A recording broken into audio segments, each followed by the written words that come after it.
Hi everyone, I'm Ari, your AI agronomist.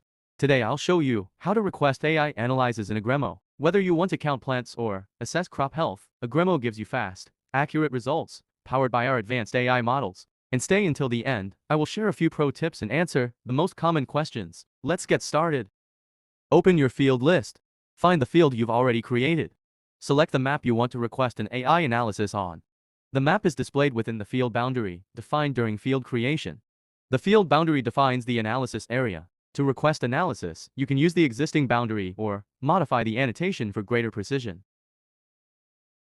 Once the field boundary is set, you can move on to selecting the analysis. In Agremo, all AI analyses are grouped into two categories: plant counting and plant health analyses. For plant counting analyses, you'll need to enter basic field information, along with the seeding density. This is a very important input as it directly affects the final results of the analysis.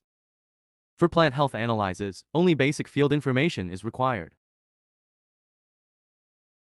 Once the analysis is requested, results are delivered within a few hours. You'll be notified by email and directly in Agremo app.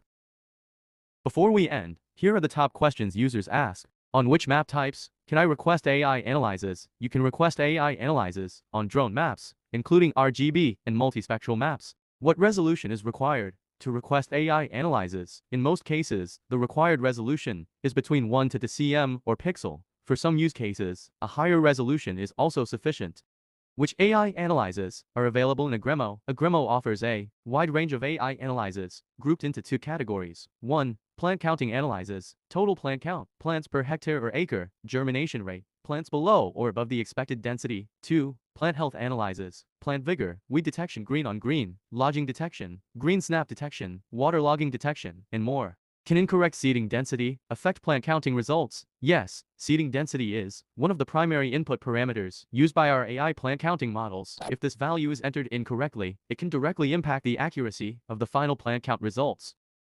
That's how you request an AI analysis in Agremo. I hope I made the process clear and easy to follow. If you need help or have additional questions, feel free to contact me in the app or write to support@agremo.com. Thanks for watching. See you in the next video. Ari, your AI agronomist.